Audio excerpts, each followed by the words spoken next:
Hey everyone, welcome back to Nighttime Mics. I'm Sarah. And I'm Mike. It's so good to be back in the studio with you, Sarah. How's your week been? It's been busy, honestly.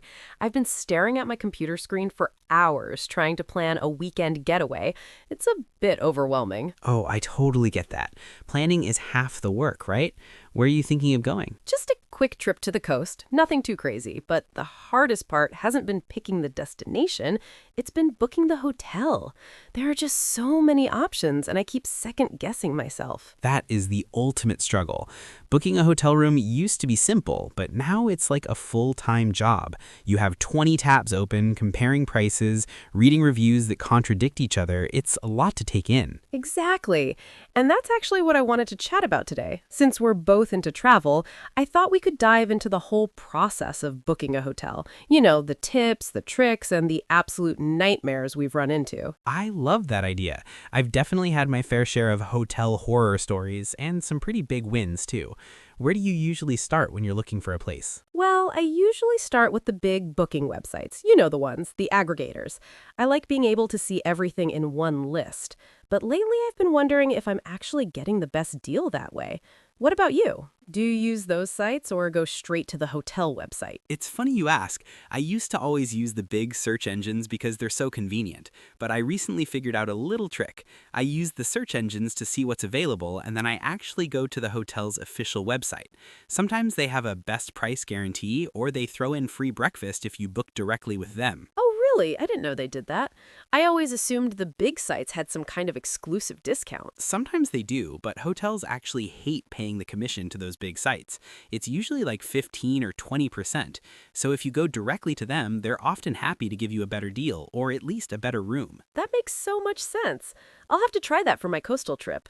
I'm always looking for a way to save a few dollars, especially if it means I can spend more on dinner. I'm with you on that. Speaking of saving money, have you ever tried those secret or hidden hotel deals? You know, where they don't tell you the name of the hotel until after you pay? No way. That sounds way too risky for me. I'm a bit of a perfectionist when it comes to where I sleep. What if it's in a terrible location or the room is tiny? I tried it once in Chicago. I was feeling adventurous and the price was incredibly low for a 4-star hotel. I figured, why not?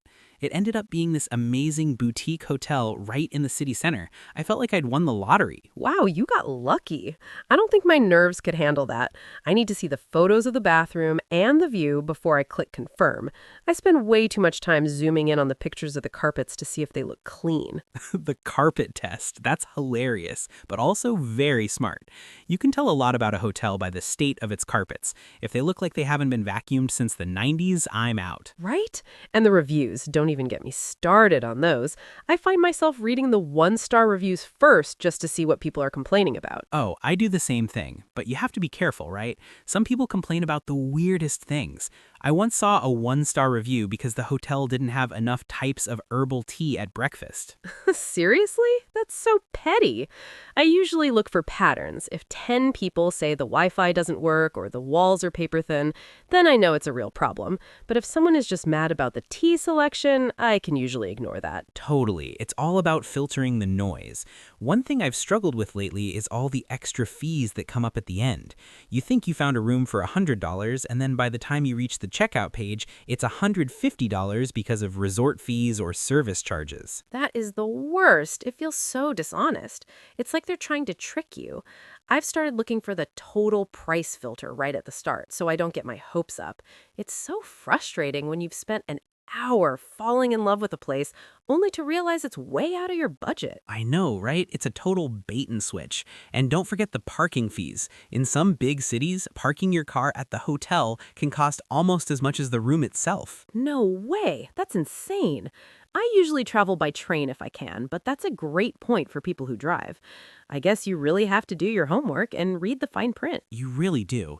It's all about figuring out what's actually included. For me, free Wi-Fi is a must. I can't believe some high-end hotels still try to charge $15 a day for internet. It's 2026. Internet should be like water or electricity at this point. I couldn't agree more. It feels so outdated. And free breakfast is the other big one for me. There's something so nice about just walking downstairs and having coffee and eggs ready for you without having to hunt for a cafe first thing in the morning. Definitely, it saves a lot of time and money. Plus, hotel breakfasts can be a lot of fun. I'm a sucker for those DIY waffle machines. I don't care how old I am, making my own waffle is the highlight of my stay. You're such a kid, Mike. But I get it. It's the little things that make a trip special. Although I've had some pretty disappointing continental breakfasts before. Just a dry muffin and some lukewarm juice. Ugh, the classic sad muffin breakfast. Yeah, that's always a letdown. That's why I usually check the photos of the breakfast buffet before I book. If I see a waffle machine, I'm sold. Good strategy.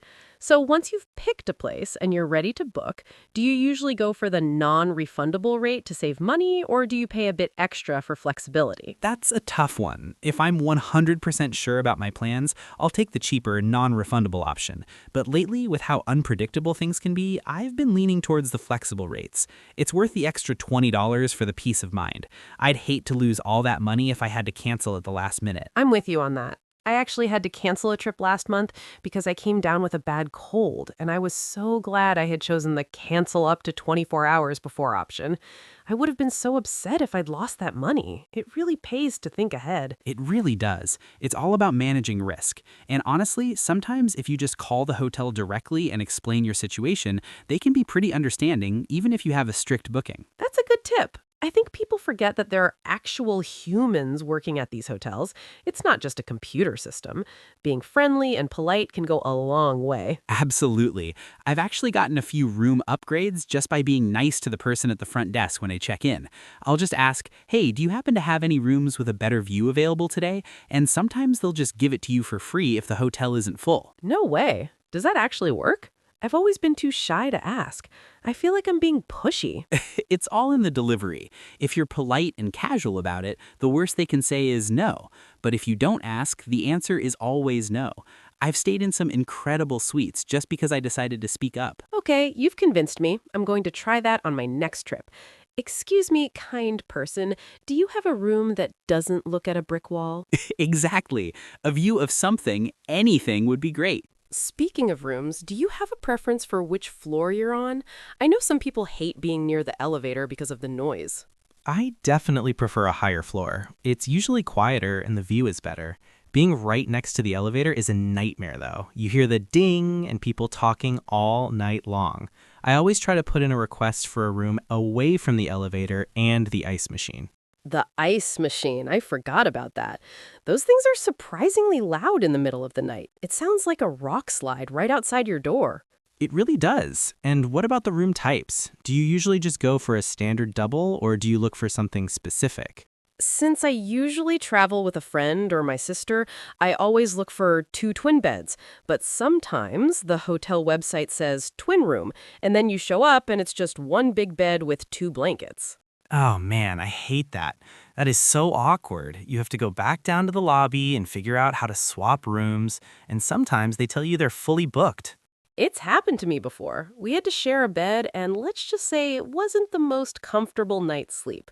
Now I always double-check the bed configuration in the room description. Smart move. I also look for things like a desk. Since I do a bit of work while I travel, I can't stand it when a room only has a tiny nightstand.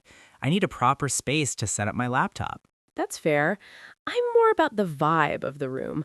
I love it when a hotel has some character, maybe some local art or a cool lamp. It makes it feel less like a generic box. I agree. Boutique hotels are great for that. They usually put a lot more thought into the design, though sometimes they try a bit too hard with the modern stuff. Have you ever stayed in a room where the bathroom has glass walls? Yes. What is up with that? It's so weird. I was staying with a friend once, and the shower was just right there in the middle of the room. We had to take turns sitting on the balcony so the other person could have some privacy. It's the most baffling design trend. I don't know who came up with that idea, but they clearly don't travel with friends. Hey, look at me, I'm brushing my teeth. No, thanks. I need a door that actually locks. Exactly. It's like they prioritize style over actually being functional. Give me a boring, solid wall any day. Totally. But hey, it makes for a funny story afterward, right? That's the thing about traveling. The things that go wrong are usually the things you talk about the most later on. So true. I think that's why I'm so obsessed with reading the reviews before I book. I'm trying to avoid those funny stories as much as possible, even though I know they're inevitable. I think that's a good balance. You do your best to prepare, but you also have to be ready to just go with the flow and things don't go exactly as planned.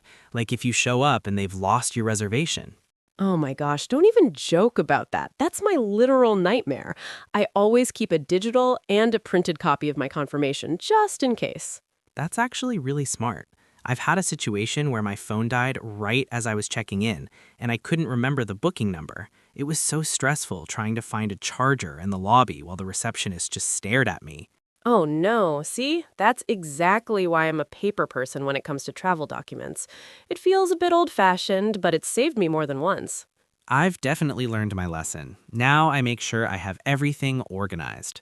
But even with all the planning, sometimes the best experiences are the ones you didn't see coming, like finding a tiny family-run hotel that isn't even on the major websites. That sounds lovely. How do you even find places like that these days? Honestly, sometimes it's just through word of mouth or by wandering around a neighborhood I like, or even looking at maps and clicking on the little icons that don't have many photos. It's a bit of a gamble, but when it works out, it feels so much more authentic. I love that. It's like finding a hidden gem. I think I'm too much of a planner to do that often, but I can see the appeal. Maybe I'll try to be a bit more spontaneous on my next trip. Well, maybe start small. Book your first night and then see where the wind takes you for the second. We'll see. One step at a time, Mike. I'm still just trying to figure out which coastal hotel has the best breakfast to price ratio. Fair enough. Priorities. Speaking of priorities, I've also been thinking about the location. It's always such a toss-up between staying in the heart of the city or staying somewhere a bit further out to save money. That's a classic dilemma. For me, it usually depends on how much time I have. If it's just a weekend trip, I'd rather pay more to be within walking distance of everything. If I spend half my day on a bus or a train, I feel like I'm wasting the trip. I'm with you on that. I'd rather have a smaller, more expensive room if it means I can just step out the front door and be right where the action is. Plus, you save on transportation costs, so maybe it balances out in the end? That's how I justify it to myself. I'm saving $20 on Uber rides, so this fancy room is basically free. Great logic. I'm going to use that. But sometimes those central hotels can be so noisy. You have the traffic, the people shouting outside bars. It's hard to get a good night's sleep.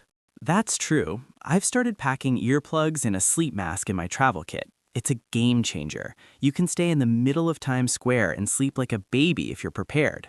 A sleep mask is a must-have for me too, especially because some hotels have those emergency exit lights that are so bright, or the curtains don't quite close all the way and you get that one annoying sliver of sunlight at 6 a.m. Oh, I know exactly what you mean. The gap in the curtains is my mortal enemy. I've actually used the pants hanger with the clips to hold the curtains shut before. Wait, that's brilliant. I've never thought of that. You're full of these little travel hacks, aren't you? I've picked up a few things over the years. You have to be creative when you're living out of a suitcase. Another thing I always check for is the number of power outlets in the room. Oh, that's a big one. There's nothing worse than having to choose between charging your phone or having the bedside lamp on, or having the only outlet be on the other side of the room. Exactly. I actually carry a small power strip with me now. It sounds extra, but it's so helpful when you have a laptop, a phone, a watch, and camera batteries to charge. That's not extra at all. That's just smart. I usually end up unplugging the TV or the coffee machine to find a spare socket. I've done that too. Sorry, TV, I need to check my Instagram. It's all about priorities. But honestly, it's those little details that can make a hotel stay feel either really relaxing or really stressful. Like, is the shower pressure good? Is the towel soft? Is there a weird smell in the hallway? The weird smell is a deal breaker. I once stayed in a place that smelled like old broccoli. I couldn't figure out where it was coming from, but it was everywhere. I had to keep the window open, even though it was freezing outside. Ugh, that sounds awful. Did you ask to change rooms? I did, but they were full. They ended up giving me a discount on my stay, which was nice, but I still couldn't wait to leave. It just goes to show that even a highly rated place can have its off days. Definitely. That's why I try to keep my expectations realistic. It's not going to be perfect, but as long as it's clean and safe, I'm usually pretty happy. That's a good mindset to have. At the end of the day, the hotel is just a base for your adventures. Though sometimes I love a hotel so much I don't even want to leave the room. Oh, I know that feeling. When the bed is so comfortable and you have a nice view and maybe a big bathtub, it's tempting to just order room service and watch movies all day. Have you ever ordered room service? It always feels so fancy in the movies, but whenever I look at the menu, it's like $30 for a club sandwich. I've done it exactly once. It was my birthday, and I was staying at this beautiful hotel in London. I ordered a burger and fries at midnight. It was ridiculously expensive, but eating it in a fluffy white bathrobe made me feel like a movie star. See, that's what you're paying for. The experience. The $30 burger tastes better when you're wearing a bathrobe. It really does. But usually I just find a local grocery store and buy some snacks and drinks to keep in the mini fridge. It's much more budget friendly. Oh, watch out with those mini fridges though. Some hotels have sensors. If you even move a bottle of water to make room for your own stuff, they'll charge you. No way! Are you serious? I've definitely moved things around before. I had no idea.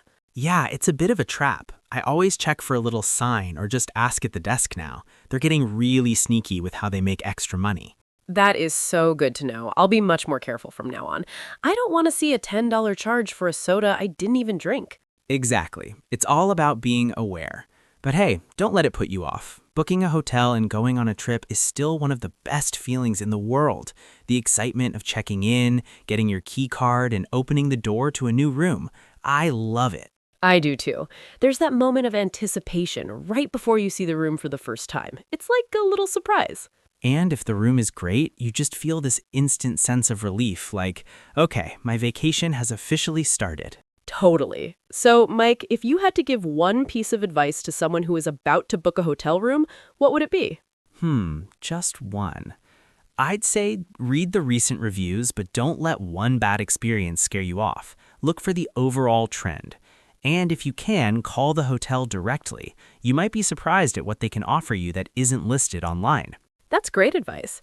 I think for me, it's all about the location. Spend that little bit extra to be somewhere you actually want to spend time. It makes the whole trip so much more enjoyable. I couldn't agree more. Location, location, location. Well, I think I'm feeling a lot more confident about booking my coastal trip now. I'm going to go home, look for those waffle machines, and maybe even try to ask for an upgrade. Do it. And let me know how it goes. I want to hear if the Sarah charm works at the front desk. I'll definitely keep you posted. Thanks for all the tips, Mike. This was actually really helpful. Anytime, Sarah. It was fun. I always enjoyed talking shop when it comes to travel. Me too. And thanks to everyone for listening to Nighttime Mikes. We hope this helps you with your next hotel booking adventure. Don't forget to check those hidden fees and, of course, the carpet. Especially the carpet. Until next time, everyone. Catch you later.